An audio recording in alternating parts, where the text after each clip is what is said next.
let's look at the table, Danny, shall we? Defeats in the last two nights for Blackburn and Millwall, surprisingly, that one. How much does that draw a line through their seasons now?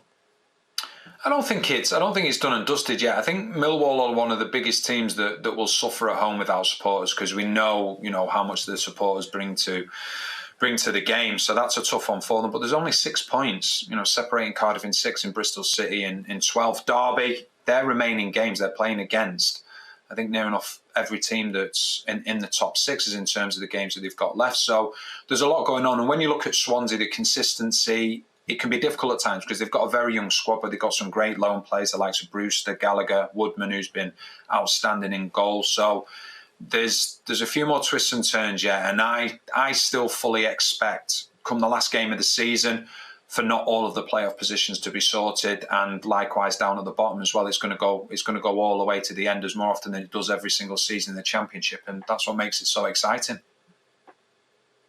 Yeah, quick word on Bristol City that Danny mentioned there, Gabby. Went against Hull after the sacking of Lee Johnson. Right, he'd been there 4 years. Was that one for the manager, or did that show that perhaps it was time for a change? Yeah, I've been watching a few of their games. I've got a couple of ex-Aston Villa players, Baker and Wyman, that played there. And when I'm watching them, they don't look like the same team that they have been in previous seasons. And sometimes that can happen with managers.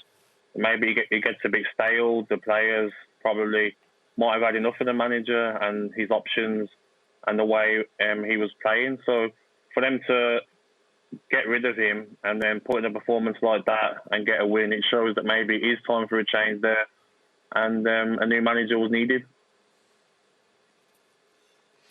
For Hull, Danny, that dismal run goes on, doesn't it? OK, Jared Bowen, Kamil Grosicki, they got rid of them in January, sold them off, and it was always going to be tough. But did they have any idea how tough this was going to be, and how do they get out of this?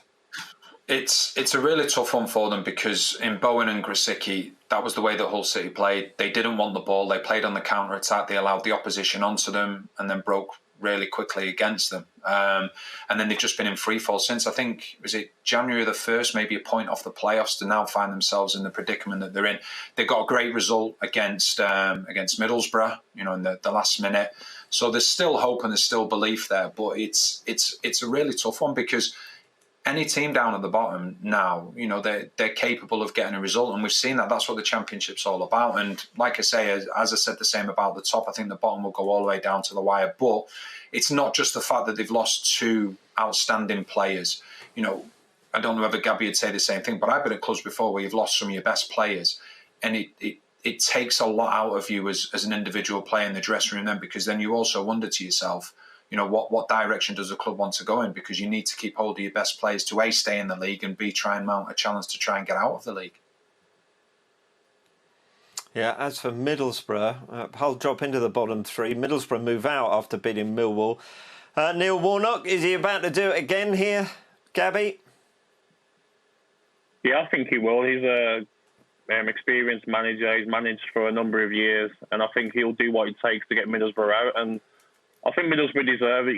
They're a top club, and they've been in the Premier League for many years. They'll be hoping to get back there. It'd be a shame for them to be relegated to League One. But as Danny says there, I think teams like Hull City, when you sell your best players like that, you only deserve one thing, which is relegation. I mean, it happened at Aston Villa for years. You lose your best players. The other players are a bit deflated. The players that are coming in to play in them positions aren't as good. And I think that's what's happened at Hull. And I think they'll be lucky to make a great escape and stay up.